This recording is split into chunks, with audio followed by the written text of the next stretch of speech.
One jet carries more missiles than almost anything else flying today. It can shoot farther, carry more, and reload faster than its opponent. The other jet carries fewer weapons. It's slower.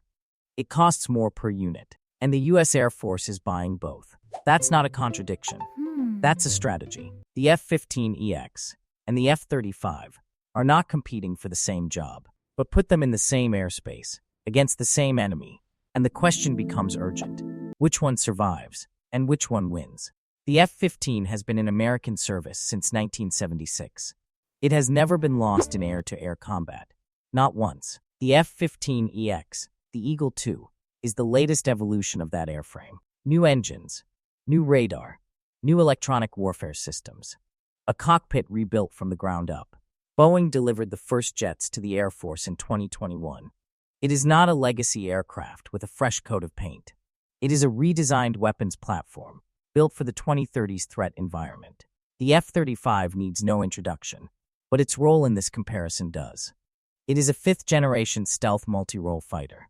It was designed to enter defended airspace, survive, and either kill threats itself or direct others to do it. The core tension: the F-15EX is bigger, faster, and carries far more weapons. The F-35 can go places the F-15EX cannot, without being shot down trying. So what happens when both are in the same fight? Stealth, the defining gap. The F-35 is a low observable aircraft.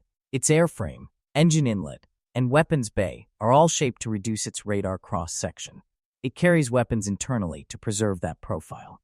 The F-15EX is not stealthy. It was never designed to be. Its radar cross-section is orders of magnitude larger than the F-35's. Against a modern integrated air defense system, Russian S-400, Chinese HQ-9, the F-15EX is detectable, at range, with time to react. This is not a flaw. It is a design choice, but it defines every tactical decision around how the jet is used. Against a peer adversary with advanced air defenses, the F-15EX cannot go first.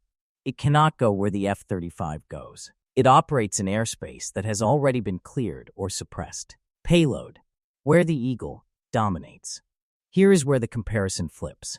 In a maximum external configuration, the F-15EX can carry up to 22 air-to-air missiles. That is not a typo. With a full external load, AMRAAMs, AIM-9Xs, and next-generation AIM-260s once fielded, the F-15EX becomes a flying magazine. The F-35 carries 4 AIM-120 AMRAAMs internally, in its stealth configuration. It can carry more externally, but doing so destroys its low observable profile and, in a contested environment, its survivability. 4 missiles versus 22. In a long-range, high-volume engagement, a scenario where China launches a large coordinated strike package, the F-35 exhausts its internal weapons fast. The F-15EX keeps shooting.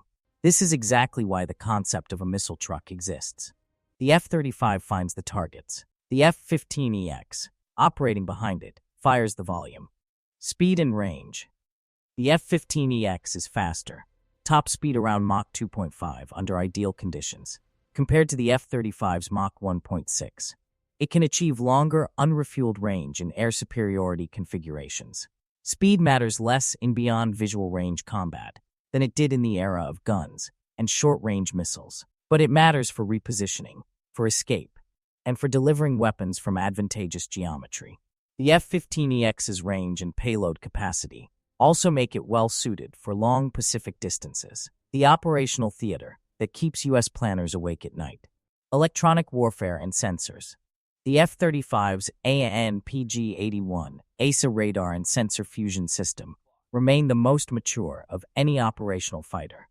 Its ability to integrate data across platforms, classify threats, and present a clear picture to the pilot is unmatched. The F-15EX carries the AN/APG-82 AESA radar, a powerful system in its own right, capable of long-range detection and tracking. It also carries a PAWS, the Eagle Passive Active Warning Survivability System, an advanced electronic warfare suite designed to detect, jam, and deceive enemy radar. That system significantly improves the F-15EX's survivability compared to older Eagle variants. But it is not stealth. Electronic warfare buys time.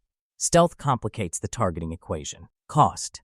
Recent procurement figures place the F-15EX slightly above the F-35A in unit cost, a fact that surprises most people. What the F-35 offers for that price is survivability in contested airspace.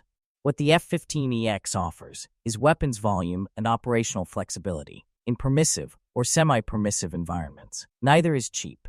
Both have a specific job to do. Here is the assumption this comparison invites.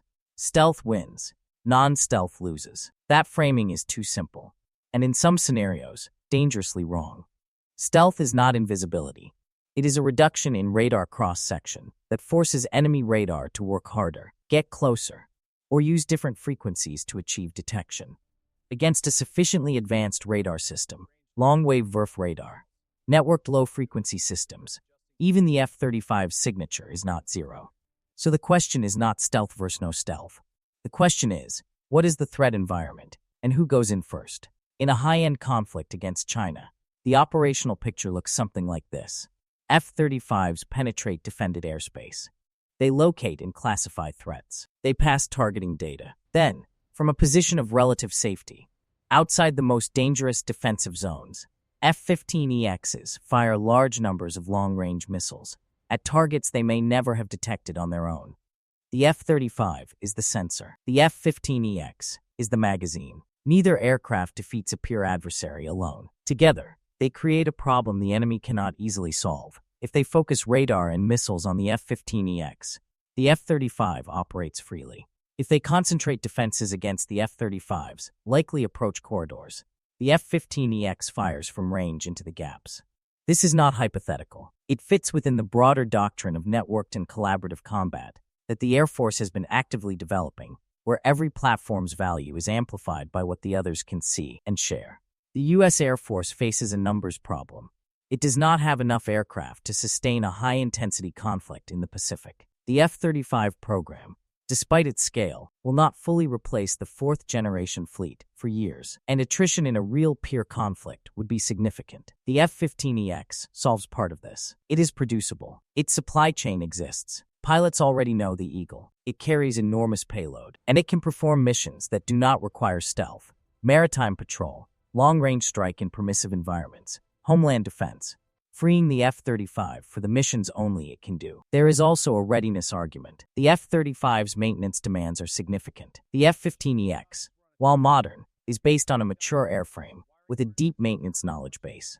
The Air Force is not choosing between them. It is building a force that uses both, deliberately, in a way where each aircraft does what it does best. That complementary structure is the actual strategy, not capability competition. Division of labor. In contested airspace against a peer adversary, the F-35 goes first. The F-15EX does not operate freely in that environment without significant risk. But contested airspace is not the only environment, and missiles still need to be fired in volume, at range, from platforms that survive long enough to shoot. The F-15EX is not obsolete. It is a weapons platform built for a specific role in a networked fight, and in that role, nothing flying today carries more firepower. The F-35 is the sword. The F-15EX is the quiver. You do not win a war with the sword alone. The Air Force didn't buy the F-15EX because it couldn't afford more F-35s. It bought the F-15EX because a stealth fighter with 4 missiles, surrounded by nothing, is just an expensive target.